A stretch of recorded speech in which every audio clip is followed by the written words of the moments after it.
Big Ten winning streak is up to 10 consecutive games as we welcome in Indiana for a huge series at Alexander Field this weekend. Kyle Charters with Ben Turner and the head baseball coach Greg Goff for This Week in Purdue Baseball, presented by Birck Boilermaker Golf Complex.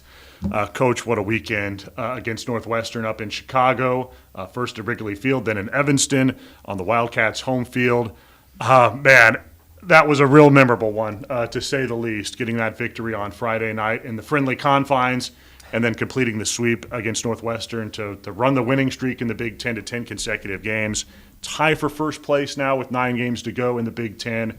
It's been fun, and this weekend certainly was one of them. It really was, Kyle. I just can't say enough about the experience. Man, I've been doing this a long time, and to have the opportunity to go in and play at Wrigley Field was just an absolute one of the greatest times I've had as a coach, and for our players to have that experience. I just, again, want to thank Northwestern for setting that up and thanking Wrigley for letting us come over and do that. It was raining that day. I didn't know, what we would do, and so I was really planning on maybe playing 2 on Saturday, but they said, no, this thing's going to happen, and so what an amazing night. And I just can't say enough, guys, about our fans and how they traveled and what they mean to this team and to me.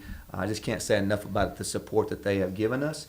It was one of the most electric things I've ever experienced, is seeing that crowd getting into the game and the chants and getting into it with the other fans. I mean, it was one of the most amazing things, and I'm so thankful. I just want to thank all the Boilermaker fans out there for all the support they're doing. Well, Purdue has played football in that stadium before. It had not played baseball there before, but the fan support in some ways felt like a football or a basketball game with the left-right chants after strikeouts and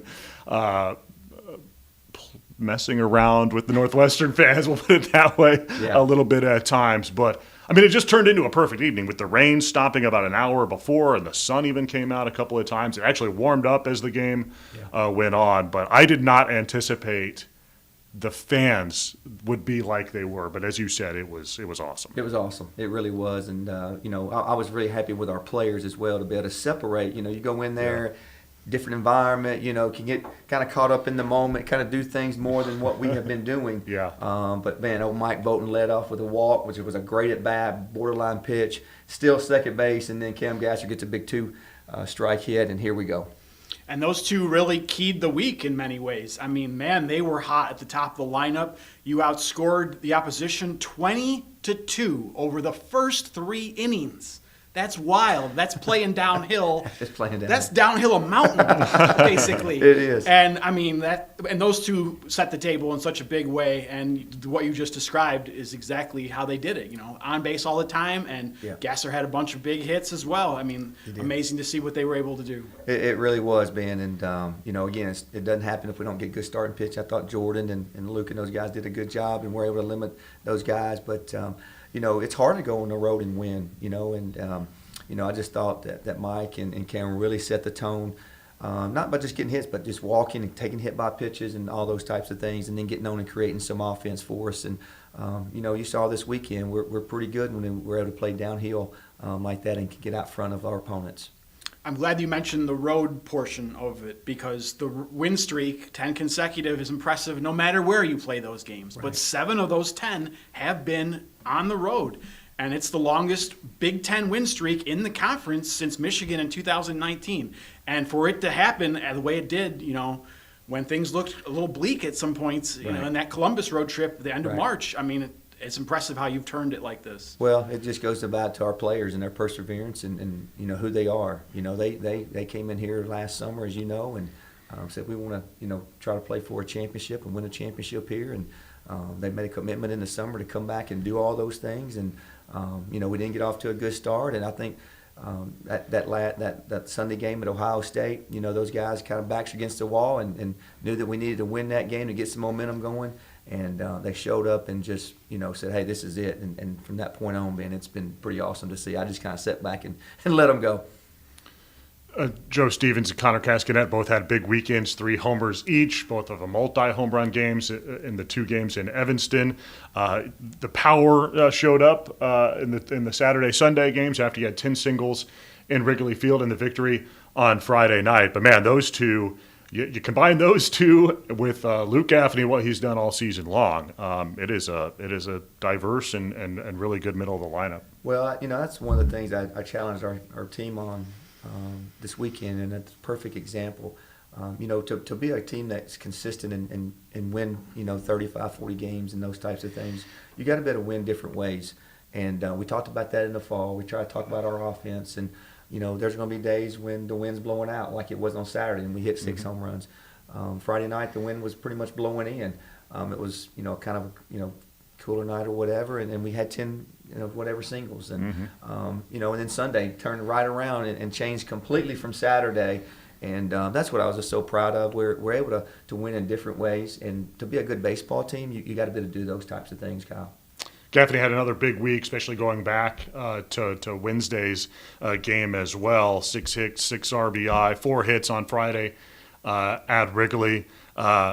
He runs hot. I think that helps him too, right? I mean, just sort of that fire that you can tell burns within him about the game of baseball, and it has served him well, to say the least. Man, he just continues on the record pace that he's on. It's been really, really fun to watch. Yeah, and it couldn't happen to a better guy.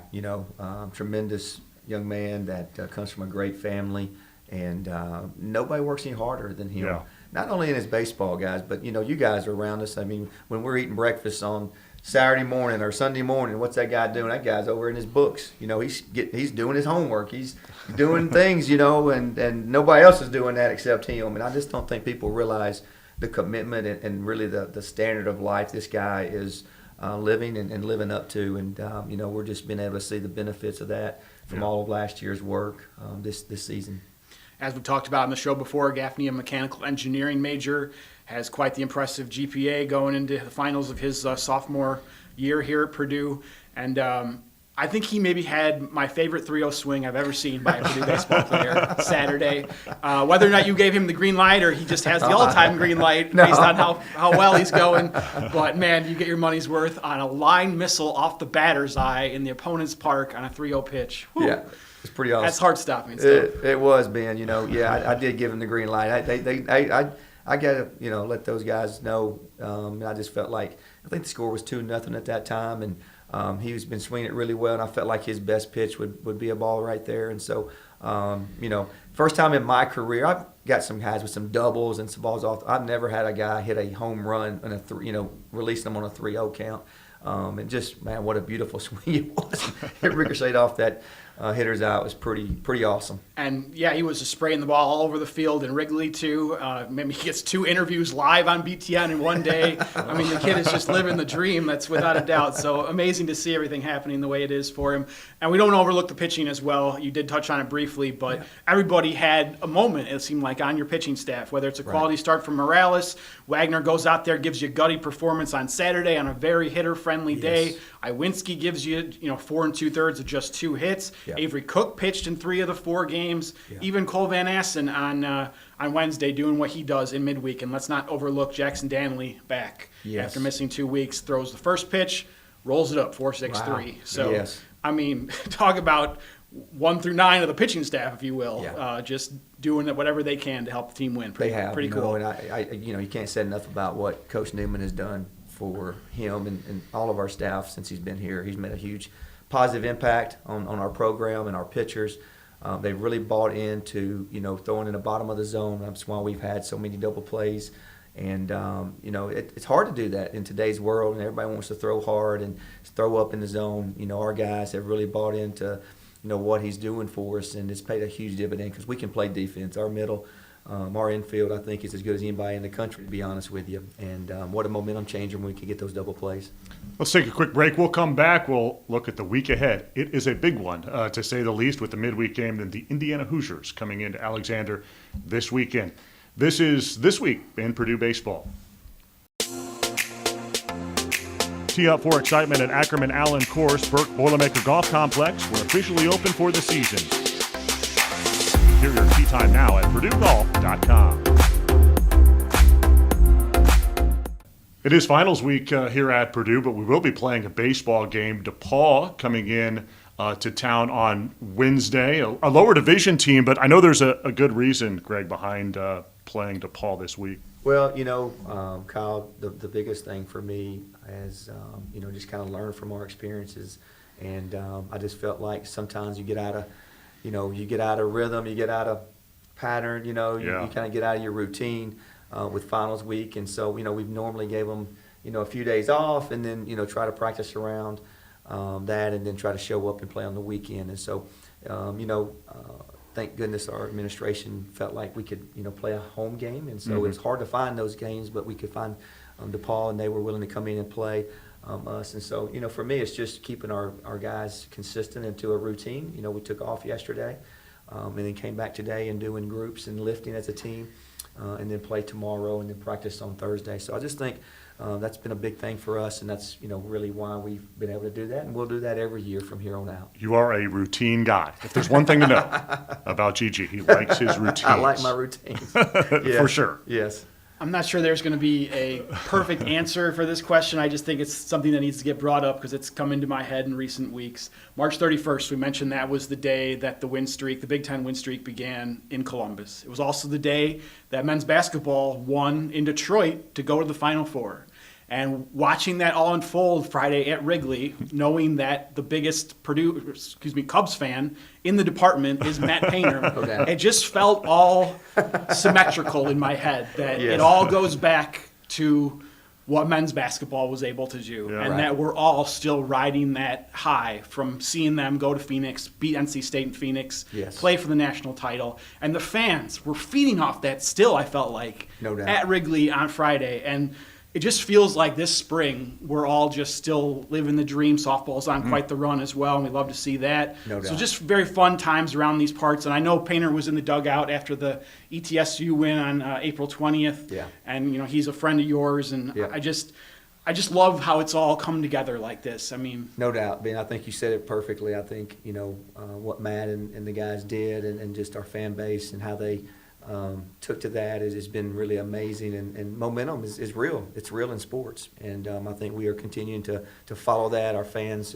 brought so much energy for us, and I'm just very thankful for what they've done and so happy for them.